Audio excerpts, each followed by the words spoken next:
이렇던 사순식이 이제 마지막 성주간이 돌아왔습니다. 어떻게 성주간 맞을 준비는 다 하셨죠? 성사들도 다 드리시고 회개와 성찰 또 극기와 단식 또 다른 사람들을 위한 희생 여러 가지를 다 하셨죠? 안 하셨군요.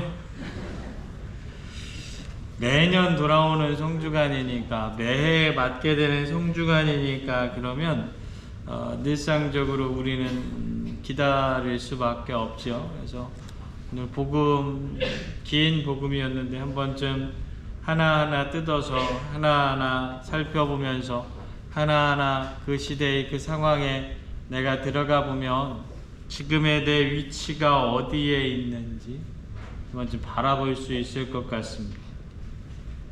예루살렘으로 입성하고 계시는 예수님의 모습 대단히 흥미롭습니다. 제자들, 예수님을 따라다녔던 추종자들 이제 예루살렘으로 입성하고 계시니까 만왕의 왕으로서 세상의 구원자로서 어마어마한 죽은 사람까지 살리는 그 능력자가 이제 가장 큰 축제일에 드러나게 예루살렘으로 가신다.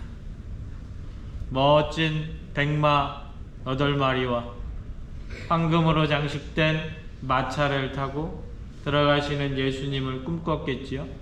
그리고 자신들은 그 뒤에서 저분에게 내가 보탠 게 얼만데, 봉사한 게 얼만데, 희생한 게 얼만데 생각하면서 큰 자리 얻을 수 있을 거라고 생각했을 겁니다. 때로는 내가 저 사람에게 기대면 이제껏 내가 당했던 수모, 내가 당했었던 여러 가지 어려운 것들 해결할 수 있을 거라고 생각했을 겁니다. 그런데 예수님의 반응은 대단히 어처구니가 없습니다. 맞은쪽 동네로 가거라. 그곳에 가면 아직 아무도 탄 적이 없는 어린 낙이 한 마리가 매여 있는 것을 볼 것이다. 그것을 풀어오너라. 황금마차를 끌어오라고 해도 모자랄 마당에 어린 나귀, 그것도 한 번도 타지 않은 어린 나귀를 끌어오라. 어리니까 힘도 없고 한 번도 타지 않았으니 말 그대로 길들여지지 않은 나귀입니다. 왕이 타기에는 너무나도 부족하고 맞지 않는 것. 그런데 예수님은 그 나귀를 타겠다라고 이야기하십니다. 한번 좀 생각해 보셨으면 좋겠습니다.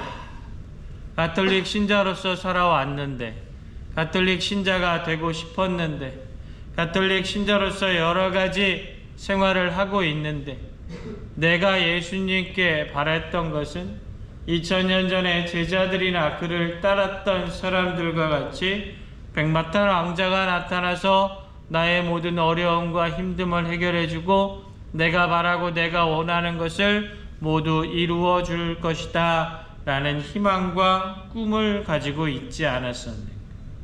지금도 그렇게 그것만을 요구하고 있지는 않는. 그에 대한 예수님의 대답은 어린 나귀입니다. 보여주셨던 그 어마어마하고 완벽한 힘의 조화가 아니라 낮춰지고 볼품없고 사람들에게 멸시와 조롱의 모습으로 다가오시는 모습을 보여주시는 겁니다. 그 나귀를 타고 들어오는 예수님을 바라보면서 사람들은 어떻게 합니까? 겉옷을 깔고 잎이 많은 나뭇가지를 깔고 자신의 손을 들면서 호산나 다윗의 자손을 외칩니다. 왜 그랬을까?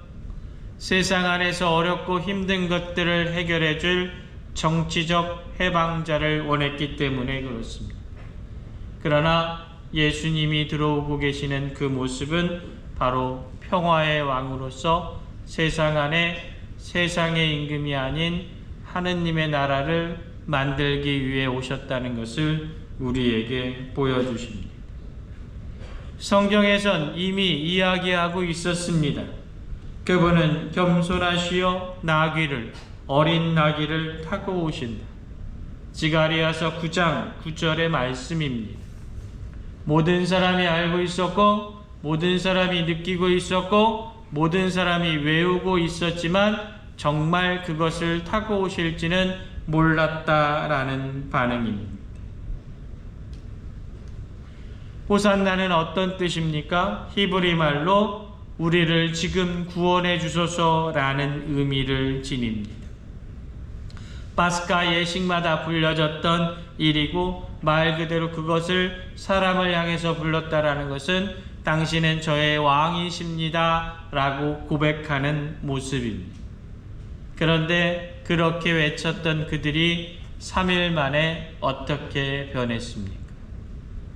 호산나 다윗의 자손에서 십자가에 못 박으시오 라고 변질되었습니다.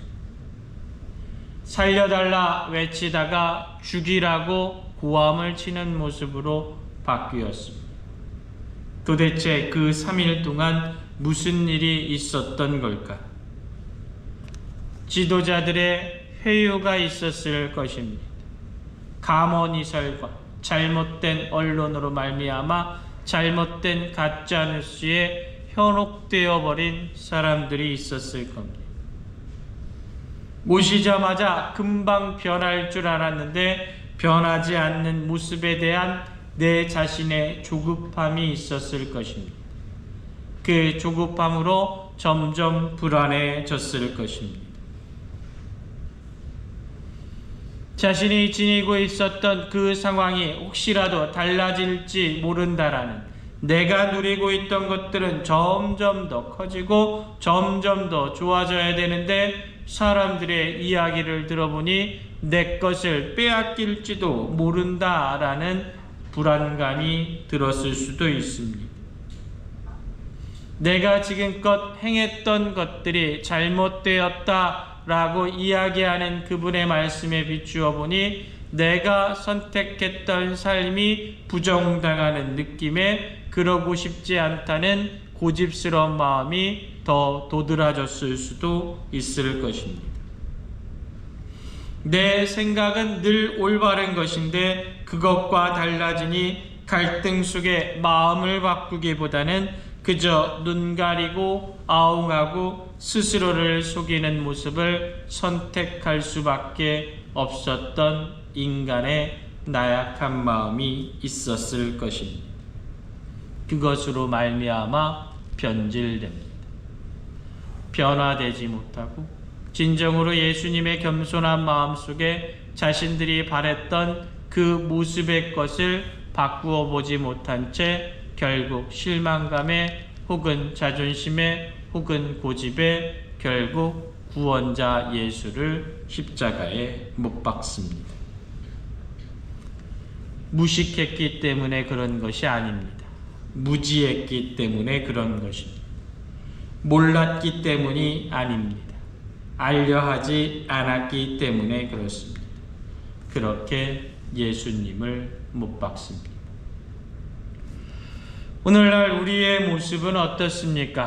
혹시 2000년 전에 그들이 겪었던 그 마음의 상황을 오늘날 우리들도 그렇게 겪어가고 계시지는 않습니까? 바꾸고 달라지고 말 그대로 예수님께서 원하시던 그 진정한 세상에 대해서 생각해야 되는데 오히려 내가 만들어 놓은 허울뿐인 세상 안에서 그렇게 고집을 피우면서 예수님을 또 한 번 십자가에 못 박고 계시지는 않습니까? 한 번쯤 이 성주간 성찰해 보셨으면 좋겠습니다.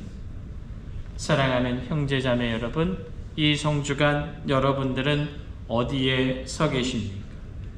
예수님을 십자가에 못 박고 조롱하는 군중 속에 서 계십니까? 아니면 그분의 발 앞에 이름도 없이 용감하게 서 있는 예루살렘의 부인들과 함께 서 있으십니까? 이 두 사람 모두 처음에는 환호하고 박수를 쳤음을 기억하시기 바랍니다. 그러나 내 선택에 따라 내가 지금 서 있는 위치가 달라질 수 있다는 것 그것을 반드시 기억하고 성찰하는 그런 시간들 되시길 부탁드립니다. 그러나 나는 되살아나서 너희보다 먼저 갈릴레아로 갈 것이다. 아멘.